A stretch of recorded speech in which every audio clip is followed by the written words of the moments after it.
I pushed the fridge door and felt the resistance of the heavy padlock. Cold metal rattled against my fingers. Seriously? I muttered, staring at it like it might magically open. From the living room, I heard my father's voice. Don't. Touch it, boy. The lock stays. I clenched my fists. I'm hungry. You ate.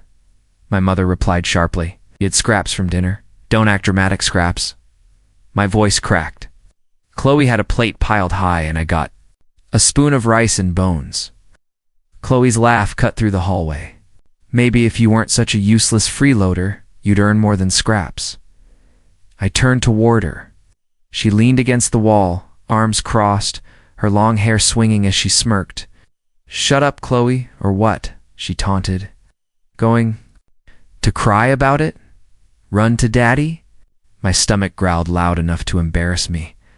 I gritted my teeth. I work, I clean, I mow, I fix everything in this house. But you? I pointed at her. You don't do a damn thing? Her smirk widened. Because I don't have to. I'm not the servant here. The word hit me like a slap. I stepped forward, but before I could say more, my father's voice boomed. Enough. I froze as Robert strode into the kitchen.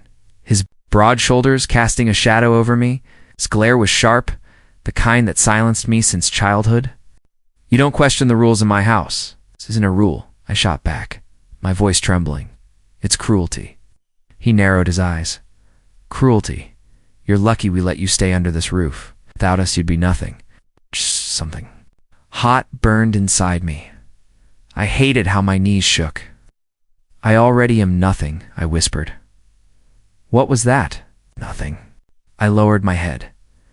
My mother appeared next, her arms crossed, face full of disdain. You embarrass us with your whining, always complaining, always ungrateful. Do you know what people would say if they heard you? That we raised a failure. Her words pierced deeper than my father's threats.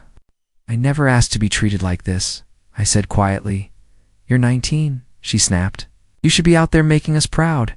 Instead, you eat our food and sulk. My stomach twisted again, louder this time. Chloe giggled like, it was the funniest thing in the world. God, you sound like a stray dog. Chloe, I shouted, my voice raw. What? She said innocently, batting her eyelashes. If the shoe fits enough. I slammed my hand against the locked fridge. The clang echoed. I'm starving. Do you even care? My father stepped closer, towering over me. You'll eat. When I say not, when you demand. You don't deserve full meals until you learn respect? Respect? I snapped back. Respect goes both ways. You treat me like trash and you want respect? His hand twitched at his side like he was debating. Hitting me, my chest tightened. I braced myself, but he didn't. He just leaned in, his voice low and threatening. Remember your place. You're not equal here. You never will be. Something inside me cracked. I looked at him, at my mother's cold stare, at Chloe's mocking grin. The kitchen blurred, my throat tight. I hate this house, I whispered. More to myself than them? My mother scoffed. Then leave. No one's keeping you. Her words echoed in my head. Leave. But where would I go? I staggered back, shaking my head. You'll regret this. Chloe's laughter rang out. Regret? Oh, please. You're powerless. I stormed down the hall, their voices following me. I'm grateful, my mother hissed. Pathetic, Chloe. Sneered. Weak, my father added. I shut my door hard enough to rattle the frame. My room was bare, cold, like a cage. I sat on the edge of my bed, staring at my hands. They were calloused from endless chore scrubbing, carrying fixing butt. I still felt useless. My stomach growled again, sharper this time. I pressed a hand against it. Am I really that worthless? I whispered into the dark. Memories flashed Trabert, barking orders, Linda's cold eyes, Chloe's laughter, all while the fridge stayed locked. My shame burned, but underneath it all, anger coiled like a living thing. I wanted to scream, to break something, to run. Instead, I sat there, trembling, promising myself one thing. This wouldn't be forever. One day, I'd break free of this prison, and when I did, they'd remember. The boy they starved, they'd remember me. The lawnmower rattled under my grip as I pushed it across the yard. Sweat dripped down my back, the summer sun baking me alive. Faster, my father barked from the porch. "You're not paid to daydream." "I'm not paid at all," I muttered. "What was that?"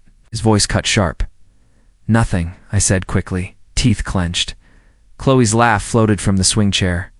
"Look at him, our very own house servant. Don't forget the bushes after the lawn, slave boy." I shut my eyes for a moment, breathing slow.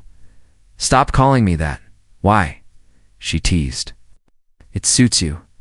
I wanted to throw the mower at her smug face, but instead I kept moving, the blades chewing through the grass. By the time I finished, my arms ached. I dragged the mower to the shed and barely had time to wipe my forehead before my mother's voice rang from inside. "Groceries." Now, I stepped into the kitchen, already dreading it. Bags lined the floor, heavy with vegetables, milk, and meat. "All of this?" I asked. She raised an eyebrow. "Do you see anyone else here to do it?" Chloe sipped juice at the counter, watching me struggle. "Don't forget to scrub the floor after. You dripped sweat all over it." I glared at her. "You could help," she laughed, and risked breaking a nail.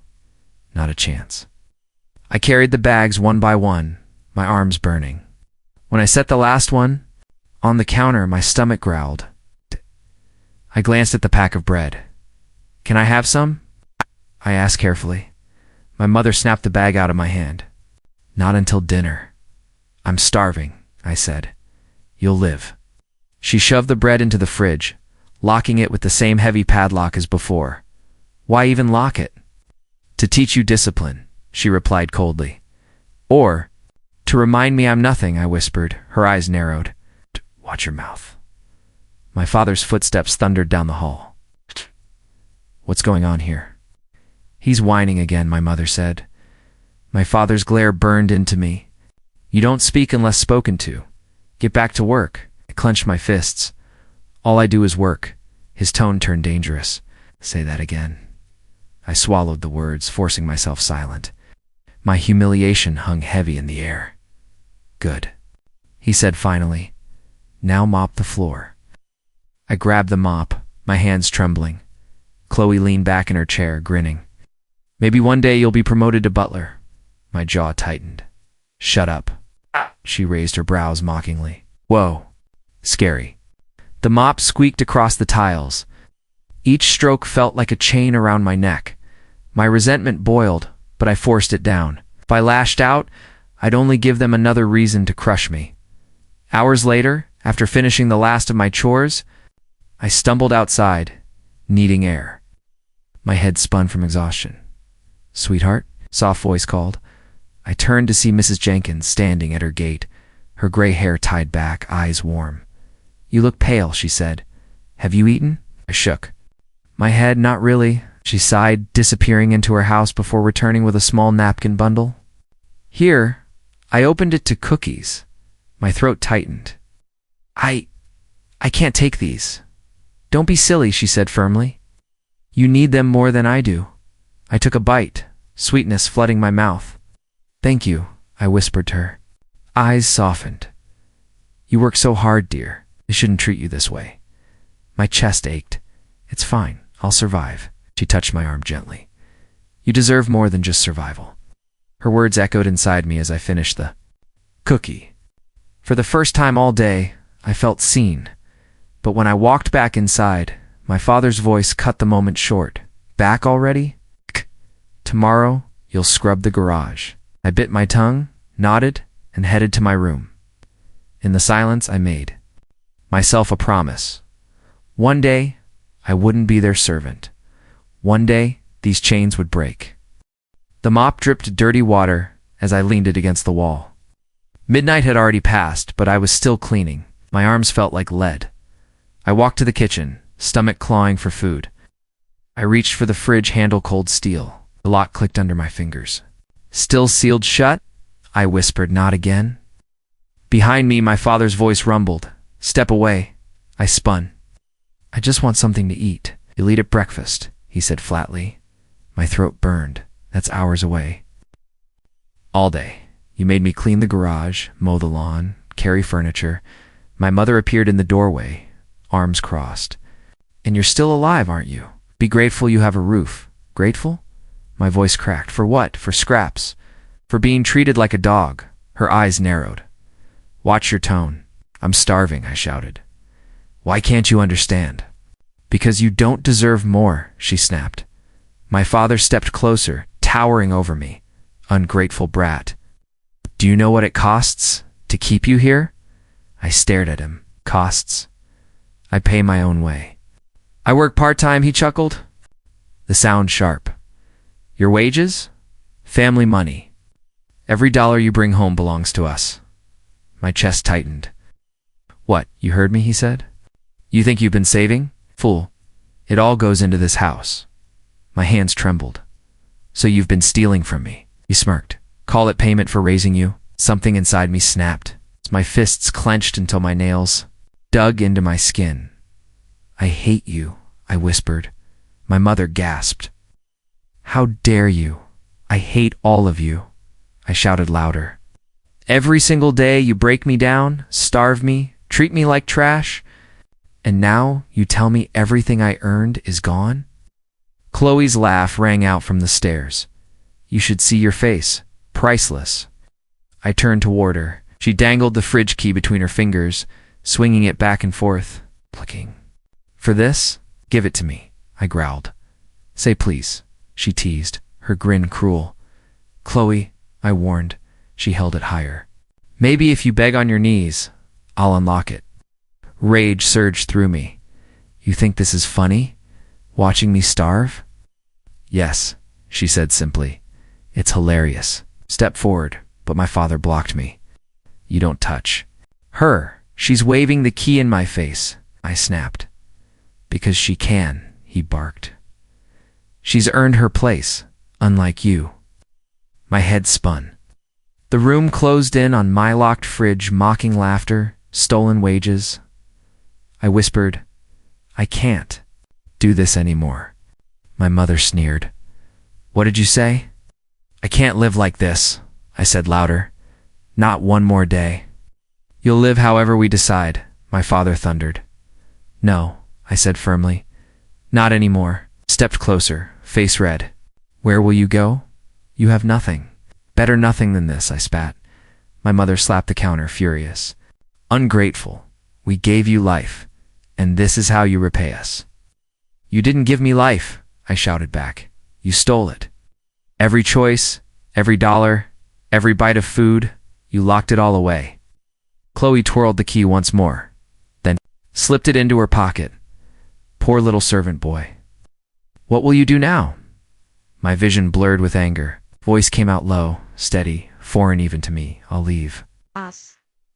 I swear to God, I'll leave this prison. They stared at me, stunned for a second, before my father barked a laugh. Leave? You couldn't survive a week without us. Try me, I said coldly. My mother's lips curled. You'll crawl back, starving, maybe, I admitted. But at least I'll starve free. Chloe snorted. You? Free? You don't even know what freedom is? I stepped toward the door, my chest heaving. I'm about to find out. Come back here, my father thundered. I didn't. I pushed. Past their voices, their curses, their threats. My hands shook as I gripped the doorknob. But I twisted it anyway. As the door slammed behind me, the night air hit my face, cold, sharp, alive. For the first time, I felt something shift inside me. I whispered into the dark, never again. Stood at the kitchen doorway, papers in my hand. My voice shook, but I forced the words out. I bought the house next door. My father's head snapped up. What did you say? Said it's mine now? It's the old place, the abandoned Wanyu? I always called it a dump. I bought it. My mother dropped the spoon she was holding. Impossible. You don't have money. I raised the folded papers higher. I do. Grandma left me something. I hid it. Chloe snorted. You own a house? Please, you can't even own a meal. I looked straight at her. Check the deed. My name's on it. My father rose from his chair, face darkening. You lied, you hid money from us? You stole my wages, I shot back. This was the only thing I had left, and I used it. His jaw clenched. You think you can walk out and live without us? I'm not thinking, I said. I'm doing. Chloe leaned back with a mocking grin. You'll starve. You'll come crawling back. Maybe I'll starve, I said, but it'll be my choice. My mother shook her head, voice trembling with anger. You're throwing your life away. No, I said softly. I'm saving it. I turned and walked out, their shouts chasing me down the hall. The house next door stood, quiet, paint peeling, windows dusty. I unlocked the door with shaking hands. Inside smelled of old wood and dust. But to me it smelled like freedom. Man, you weren't kidding. Ethan's voice echoed as he stepped in behind me. He brushed cobwebs off the wall. It's a wreck. But it's yours. I smiled weakly. Yeah, mine. He clapped my shoulder. We'll clean it up, you'll see. We spent hours sweeping, scrubbing, dragging out broken furniture. My arms ached, but I felt lighter than I had in years. When we finally sat on the floor, breathing hard, Ethan grinned. You did it. You broke free. I laughed, almost disbelieving. For the first time, I feel alive. The next morning, I walked into Patel's corner shop. He looked up from the counter, surprised. You alone? He asked. Yeah, I said. I live next door now. I need supplies. He nodded, not judging, just listening. What do you need? Bread, eggs, rice, whatever you can spare. He packed the items carefully. Rough start, I swallowed. Something like that. Handed me the bag. Pay me later if you have to. Respect is worth more than money. The word struck me. Respect something my family never gave. Thank you, I said, voice thick. Good luck, son, he replied warmly. Back at the house, Ethan helped me unload the groceries. You cooking tonight? He teased. I nodded. Yeah, my first meal. In my own place, we boiled rice, fried eggs, nothing fancy, but when I sat down to eat, the taste was richer than anything from my parents' fridge. Ethan raised his fork. To freedom, I lifted mine, to never being their servant again. We ate in silence, the house creaking around us. But my heart felt steady. That evening I stood outside, staring at my parents' windows. Lights glowed inside, shadows. Moving across curtains, I imagined their faces, my father's fury, my mother's disbelief, Chloe's mocking sneer. For once, their control had slipped. I whispered, You don't own me anymore. From the porch, Ethan called, You coming? In, yeah, I said, smiling faintly. I stepped back into my house and shut the door behind me. The pan hissed as I dropped eggs into the oil. Smell of food filled the air, simple but rich. Ethan leaned against the counter. Man, that actually smells good, I grinned. First meal in my own house? About time? Are you sure you don't? Want help? I've got it, I said, flipping the eggs. Cooking for myself feels different, like I'm finally human. He nodded. Freedom tastes better, huh? I plated the rice and eggs, steam rising. Yeah, better than scraps off their table. We sat on the floor with our plates. I took my first bite, and warmth spread through me. Damn, Ethan said between mouthfuls. You're not bad at this. I laughed. Give me some time. Open a restaurant. We both chuckled, but then I noticed shadows moving outside the cracked window. Small faces peered in. Ethan, I whispered. We've got an audience. He turned. Kids. I stood, opened the door. 2 boys and a girl shuffled nervously. One held his stomach. You hungry? I asked softly. They nodded. Ethan whispered, What now? I looked at my plate, then back at them. Come in. The kids entered shyly. I handed them my food. Eat. The smallest, maybe 7, whispered, Thank you, mister. Chest tightened. What's your name? Tommy, he said, cheeks bulging with rice. Ethan whispered, That kid looks like you did last week. I swallowed hard. Yeah, I know. Within an hour, more neighbors drifted toward the smell. A woman with tired eyes approached, holding a toddler's hand. "I'm sorry," she said. "We smelled food. Don't want to intrude, but you haven't eaten much this week." I shook my head quickly. "You're not intruding. Come in." Her eyes watered. "I'm Maria." "Sit, Maria. I'll cook more." Ethan murmured. "We don't have much left," I whispered back. "Then we share what we have." The small kitchen grew crowded. Kids laughing, Maria soothing her baby, Tommy asking for seconds. I fried everything I had, sweat dripping down my face, but I felt lighter than ever. Maria touched my shoulder. "Why are you doing this?" "Pan. Because I know what it feels like to starve. I don't want anyone else to feel it." Her voice cracked. "People around here forgot what kindness looks like." "Thank you," Ethan grinned, passing plates. "Guess you weren't kidding about the restaurant?" I smiled faintly. "Not a restaurant, a table, open for everyone." By nightfall, the food was gone, but the house was full of laughter. Tommy tugged my sleeve. "Mister, can we come again tomorrow?" I crouched to his level. "As long as I have food, you'll eat." His smile was wide, innocent. My chest ached, remembering myself. Staring at a locked fridge, Maria stood at the door, her baby asleep against her shoulder. "You've done more in one night than some people do in a lifetime?" I shook my head. "It's nothing." "No," she insisted. "It's everything." When they finally left, silence settled.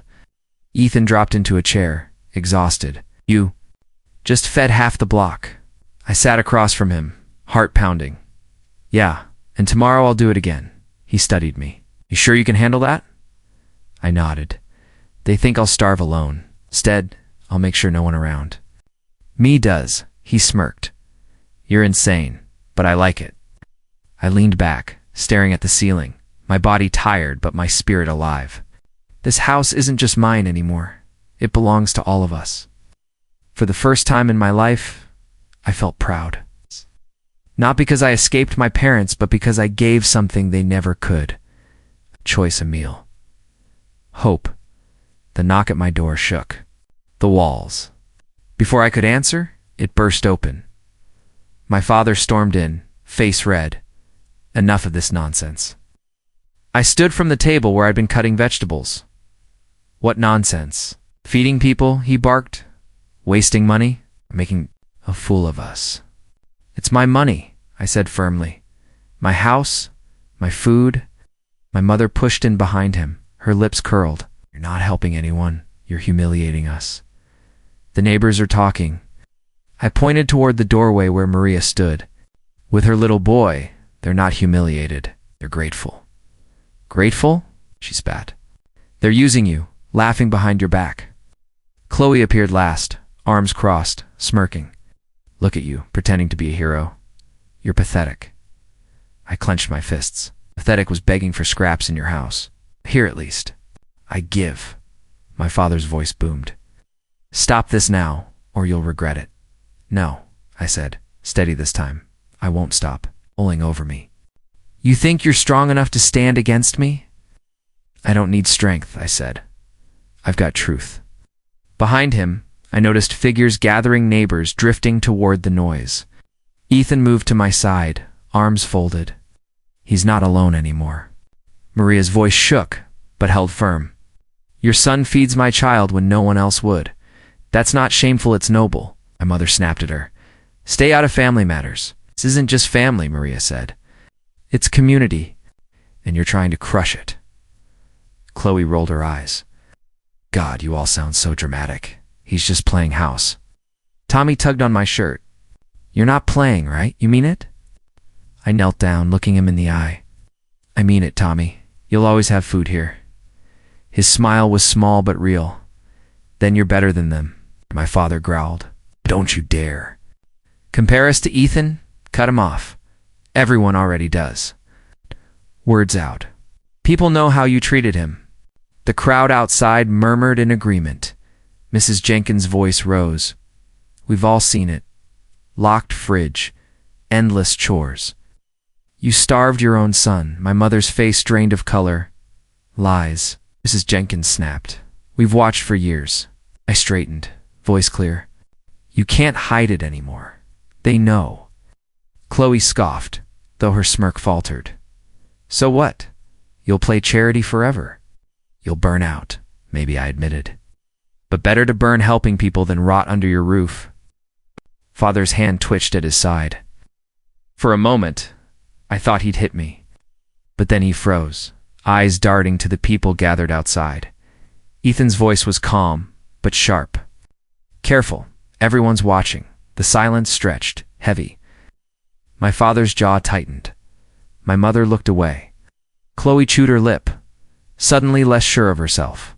For the first time in my life. They looked smaller than me, outnumbered. I lifted my chin. This is my house, my rules. You don't control me anymore. My father's nostrils flared, but he turned abruptly, storming toward the door. My mother followed, muttering curses. Chloe lingered, glaring at me.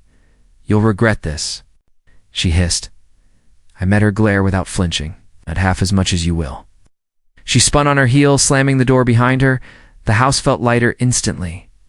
Maria touched my arm gently. You stood tall. Ethan grinned. Taller than I've ever seen. Tommy beamed up at me. You're like a real hero. I laughed softly, my chest aching, but proud. Not a hero, Tommy. Just a man who won't starve anymore. Outside, the neighbors clapped softly. For once, the applause was mine. The days blurred into weeks, and my small house transformed. Ethan stacked bags of rice on the counter. Can you believe this? People are actually donating food now, I smiled, unpacking vegetables from Maria's basket. They're not just donating, they're trusting me. Tommy ran through the kitchen, laughing. I helped carry carrots. I ruffled his hair. Good job, champ. Maria leaned against the doorway, words spreading. People say your table never runs empty. I chuckled. It's not about the food. It's about showing them they matter. Ethan grinned. Meanwhile, your parents are losing it. That afternoon, Mrs. Jenkins whispered as she handed me cookies. Robert used to strut down the block. Now even his poker friends avoid him. I raised an eyebrow. Avoid him? She nodded. They're embarrassed to be seen with him. Word travels fast, dear. I bit into a cookie, the sweetness sharp. So his pride is cracking. Oh, it's shattering, she said with a satisfied smile. Later, as I swept the porch, Chloe appeared. She leaned against the gate, her tone strangely soft. Nice setup you've got. I kept sweeping. What do you want? She twirled her hair. Just to talk. Maybe I was harsh before. I stared at her. Harsh? You laughed while I starved. Her smile wavered. I didn't mean it like that. We're still family. Family? I scoffed. Family doesn't lock the fridge, she sighed dramatically. Trying here. Maybe I could. Help. Be part of this. I dropped the broom, you mean. Save face. People don't like you anymore, do they? Her eyes flickered. They think you're some saint. I just don't want to be on the outside. I shook my head. You put me on the outside for years. Stay there. Her expression hardened. You'll regret pushing me away? No, I said coldly. I regret ever trusting you. She stormed off, muttering under her breath. That evening, Maria helped me stir a pot of stew. She came begging already. Yeah, I said. Suddenly, she wants to be my sister again. Maria smirked. Funny how people crawl back when power shifts. I stirred slowly, watching the broth swirl. I don't want revenge. I just want freedom. Sometimes, she said gently, freedom is revenge. The next day, I passed Robert on the street. He was arguing with a neighbor who used to laugh with him on weekends. You believe gossip? Robert shouted. The man shook his head. We believe what we see. We saw your son feed us while you starved him. Robert's face twisted, but the man walked away. I stood silently until Robert's eyes met mine. For the first time, his glare faltered. You think you're better than me? He hissed. No, I said quietly. I just stopped being less. That night, Ethan and I ate with Tommy and Maria at the table. Laughter filled the room. Ethan raised his cup. To change. Maria lifted hers. To hope. I lifted mine last. To never going back. Tommy grinned. Rice stuck to his cheek. And 2 carrots. They all laughed. The sound spilling into the night. For once the power was mine, not from force, not from fear, but from choice. And it was enough. Ethan dropped a newspaper on my table. "You've seen this?" I glanced at the headline. "Local manager fired after abuse allegations." My father's name stared back at me. I swallowed, so it's true. "Word got to his boss," Ethan said. "Everyone knows he starved his own son. They couldn't keep him." I pushed the paper away. He built his life on control. Now it's gone. Maria entered, carrying her toddler. "Linda's been crying at the store. People whisper when she walks by. She used to brag about her perfect family. Not anymore."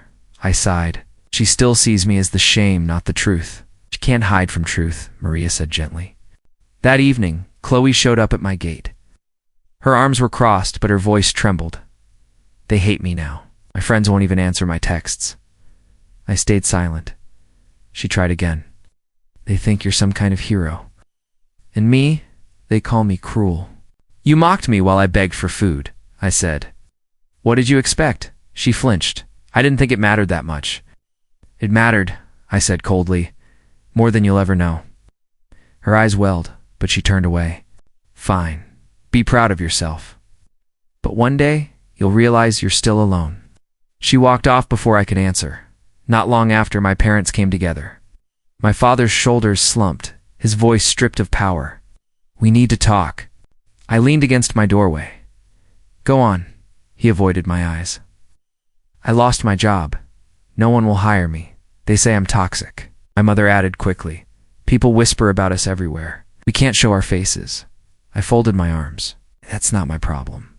"You're our son," she pleaded. "You should help us." I laughed bitterly. "Help? You locked the fridge and called it discipline. You stole my wages and called it family. And now you want me to save you?" Her lips trembled. "We did what we thought was right." "No," I said firmly. "You did what was easy for you. And cruel for me." My father's voice cracked. "You can't just turn your back." I met his eyes. "I learned that from you." Maria stood nearby, holding Tommy's hand. She whispered, "You don't owe them anything."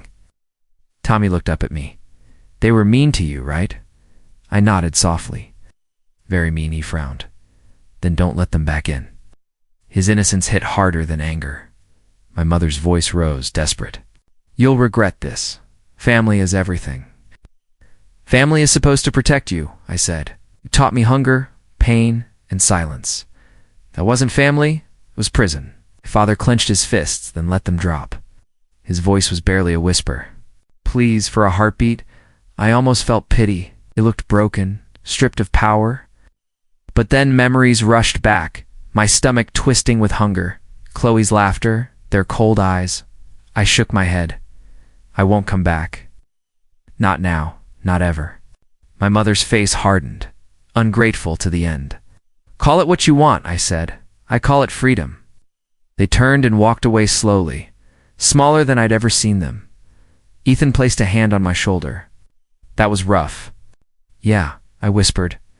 I wanted to feel sorry, but all I felt was justice. Maria's voice was soft. "It's not cruelty when karma does the work." I nodded, watching their fading figures. They sowed this. And now it blooms. Tommy tugged my sleeve. "Does that mean you won?" I knelt beside him, smiling faintly. "It means I'm finally free." The table stretched across the yard, covered with borrowed chairs and mismatched plates. Steam rose from pots of stew, trays of bread, bowls of rice. Ethan wiped his hands on a towel. "You realize this is the biggest dinner this block's ever seen?" I grinned nervously. "Then let's hope I cooked enough." Maria appeared with her baby on her hip. "You did more than enough. Everyone's coming." Tommy darted past, shouting, "They're here!" Within minutes, the yard filled with voices. Neighbors I barely knew carried dishes to add to the spread. Mrs. Jenkins placed pies at the end of the table. Kids laughed, tugging at each other's sleeves. Maria leaned close. "Look at them. You built this." I swallowed hard. "No, I just opened my door," Ethan smirked, "and turned your prison into a feast." I clapped my hands to quiet the chatter. Everyone, please, sit, eat. Tonight isn't about me, it's about us. We're family here. Applause broke out. People filled their plates, laughter spilling. Into the night, Tommy tugged at my sleeve. Can I sit next to you? Of course, champ.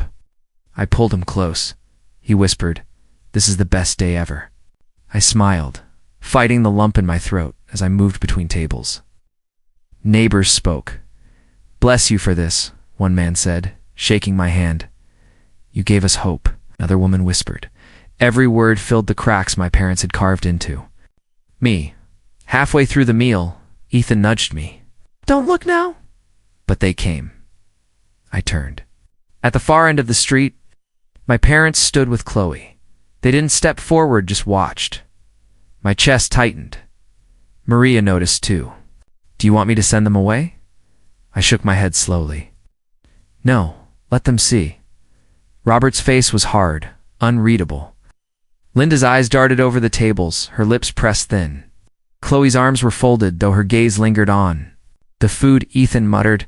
"They look like ghosts, 'cause they don't belong here," I said quietly. I sat again, and Maria raised her cup. "A toast to him." Voices echoed. "To him." I held up my cup, heart pounding.